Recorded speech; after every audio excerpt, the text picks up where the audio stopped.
For me, really great UX comes down to the concept. A marketplace I worked on, it didn't work because of the concept. We thought like, okay, e-commerce concept. You have product detail pages and you use common language like buy, all that stuff, like Yep. transactional, like it's a transactional like concept.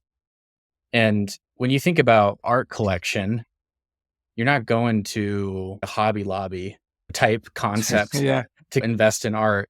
You're going to a gallery. And it sounds like you kind of took the concept of the gallery and you put it online.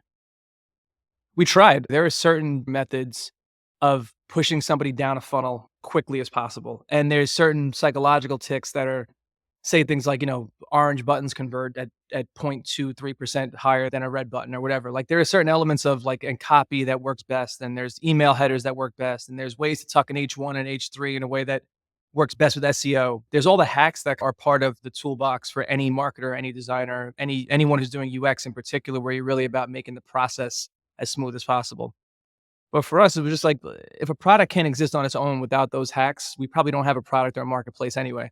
Mhm. So, we took the risk early on in saying, let's make this as pretty as we can and make it as useful as we can. We'll point them in a direction, but I'm not trying to create this direct to consumer funnel that gets somebody to accidentally make a purchase and now we got them. That was never the goal. I think a lot of products that come out now, it's almost like it's like the long con where like, God damn, man, I just bought this. Why did I get 35 emails and 30 texts and I can't unsubscribe at this point? If I want to use the discount code, I got to give you my new phone number. It's just like a nonstop flow of gotcha moments. And we try to avoid doing any of those because a gallery, like you said, if you walk into any gallery in Soho or in Chelsea or anywhere in New York, they're not on top of you telling you to buy something. If you have any questions, let me know. I think that we've always taken that approach is more like if you have questions, let us know. If not, you're an adult. I trust you to navigate yourself through this app and find something that you want. And we're here for you. If you want to ask a question, you could do that. Let me know what you need. And that's kind of how we try to structure this app from day one. How hard was it to execute that strategy? You know what? We got super lucky. It was easy because the money was free. Like VC money was free in 2017. So Caught like the by the time we wave. had a demo, Yeah. that's it. Yeah, we caught it. You need an element of luck no matter what. We definitely Yeah. caught that wave.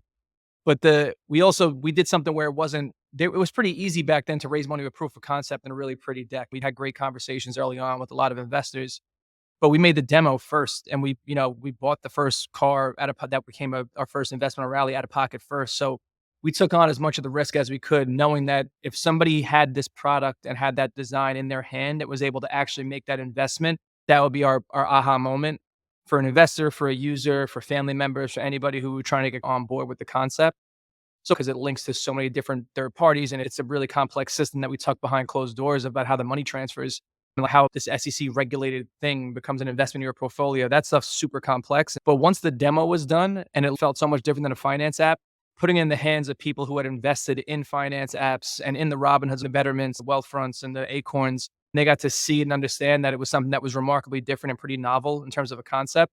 It got easier to tell the story. Same thing happened with the first 200, 300 users as well. It felt so different and it was kind of done at that point too. So it wasn't like a hacky MVP that we were hoping for the best on. We kind of put the money in and put the time in and for 6 months just built it.